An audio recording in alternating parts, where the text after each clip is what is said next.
बड़ी खबर आ रही है, जहां पाकिस्तान की बदहाली के एक और सबूत यहाँ दिखाई दे रहा है, जहां पीओके में नागरिकों को सैन्य ट्रेनिंग अब पाकिस्तान दे रहा है। आम नागरिकों को हथियार चलाने की ट्रेनिंग दी जा रही है। बॉर्डर वाले इलाकों में लोगों को यहाँ ट्रेनिंग दी जा रही है, क्योंकि टेंशन इतनी बढ़ गई है कि पाकिस्तान समझ ही नहीं पा रहा कि कैसे हैंडल करेगा, और यही वजह है कि अब ट्रेनिंग पीओके में दी जा रही है। तस्वीर देखिए, नागरिकों को सैन्य ट्रेनिंग दे रहा है पीओके के इलाके में पाकिस्तान, और आम नागरिकों को हथियार चलाने की ट्रेनिंग दी जा रही है। ये स्थिति बनी हुई है।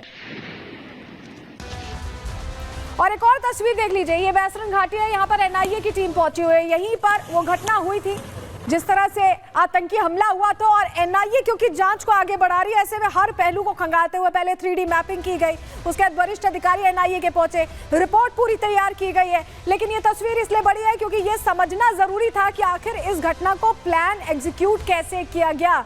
और आपको बताते हैं कि जांच रिपोर्ट पूरी तरह से तैयार है, और जब जांच रिपोर्ट तैयार हुई है तो कई पहलुओं को ध्यान में रखते हुए तैयार की गई है। बताते हैं आपको क्या क्या पहलू ध्यान में रखे गए और रिपोर्ट में क्या है। चलिए जल्दी से जानकारी आपके सामने रख रहे हैं, क्योंकि पहलगाम हमले को लेकर एनआईए की प्रारंभिक जांच रिपोर्ट अब तैयार हो चुकी है, जो हमें एनआईए सूत्रों के हवाले से जानकारी मिली।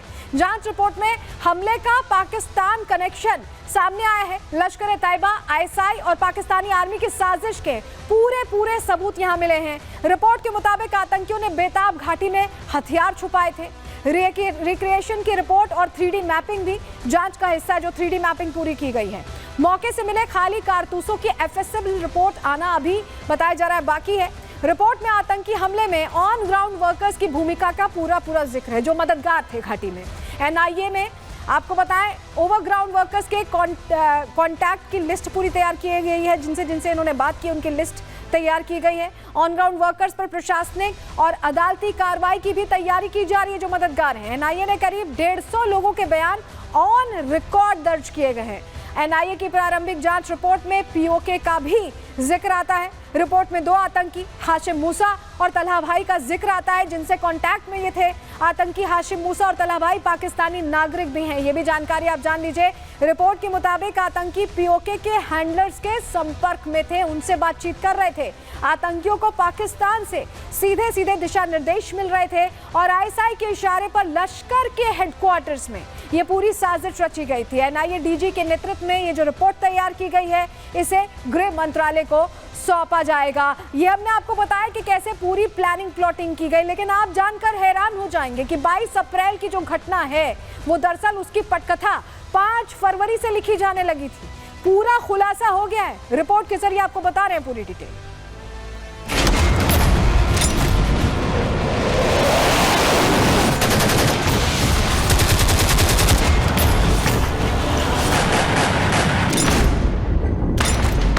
पाकिस्तान की साजिश का पर्दाफाश, आतंकियों पर गिरेगी गाज।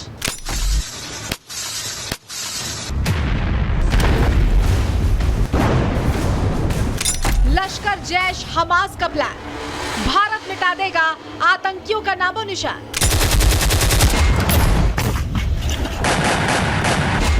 पहलगाम हमले को लेकर अब एक खुलासा हो रहा है। परत दर परत खुल रही है वो साजिश, जिसके तहत घाटी को दहलाने की कोशिश की गई। सामने आ रहे हैं वो दुश्मन जो इस साजिश में शामिल थे, जिससे साफ हो गया है कि 22 अप्रैल को पहलगाम में हुआ आतंकी हमला सोची समझी रणनीति के तहत किया गया, जिसकी तैयारी पाकिस्तान में महीनों से चल रही थी।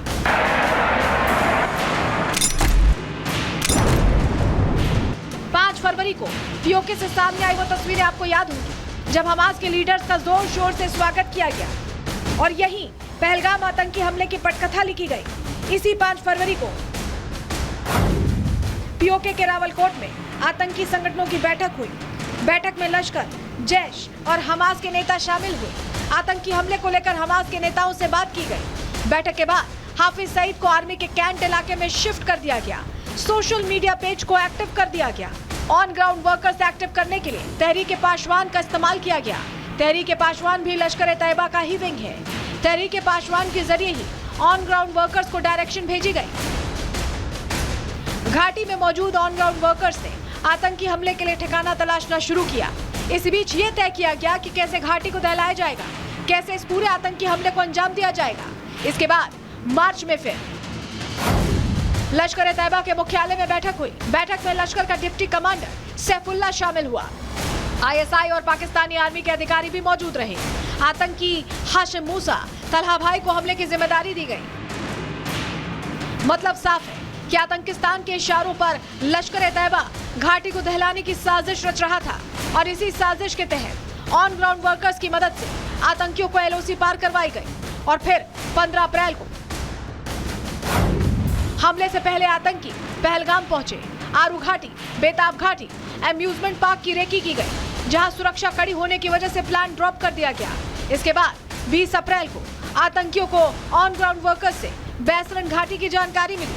आतंकी बैसरन घाटी पहुंचे, 2 दिन तक रेकी की, जिसमें 4 ऑन ग्राउंड वर्कर्स ने आतंकियों की मदद की और फिर 22 अप्रैल को आतंकी हमले की योजना बनाई गई। सूत्रों के मुताबिक इसी योजना के बाद 22 अप्रैल को आतंकियों ने पहलगाम हमले को अंजाम दिया।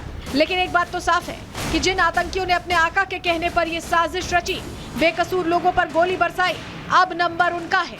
पूरे आतंकी हमले की टाइमलाइन सामने आने के बाद आतंकियों और उनके आकाओं की डेडलाइन भी फिक्स हो गई है।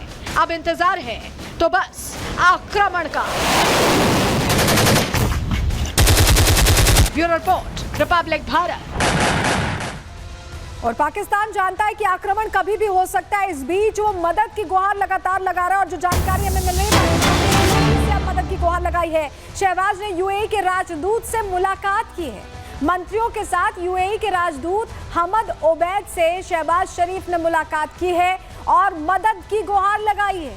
अब यूएई के दरवाजे पर पहुंचे हैं शहबाज शरीफ। इससे पहले आईएमएफ से ऋण मांग रहे थे, तो जिस देश की यह हालत हो कि उसे जगह जगह मदद मांगनी पड़े, सोचिए उसकी स्थिति कैसी है। और भारत का जो दबदबा है उसके चलते ये जो टेंशन है ये बढ़ गई है पाकिस्तान के लिए, और यही वजह है कि पाकिस्तान अब मदद की गुहार लगा रहा है। लेकिन पाकिस्तान को अभी भी अपनी जनता की फिक्र नहीं, पाकिस्तान को फिक्र है आतंकियों की। समझिए हम ऐसा क्यों कह रहे हैं। पाकिस्तान को हाफिज के खात्मे का डर सता रहा है। पाकिस्तानी सेना ने आतंकी हाफिज का ठिकाना बदल दिया इसी डर के मारे। हाफिज का नया ठिकाना पाकिस्तानी आर्मी की छावनी है। हाल ही में आईएसआई ने आतंकी हाफिज की शिफ्टिंग की है। हाफिज के काफिले में आपको बताएं 3 बुलेट प्रूफ गाड़ियां शामिल कर ली गई हैं। सोचिए, जनता के लिए नहीं सोच रहे, हाफिज के लिए सोच रहे हैं। हाफिज का ड्राइवर भी हथियार चलाने में माहिर है, ऐसा ड्राइवर दिया गया है। आतंकी हाफिज की सुरक्षा में पूर्व एसएसजी कमांडोज लगा दिए गए हैं। भारत के एक्शन से हाफिज की मूवमेंट को रोक दिया गया, उसे एक जगह फिक्स कर दिया गया। ये हालात बने हुए हैं।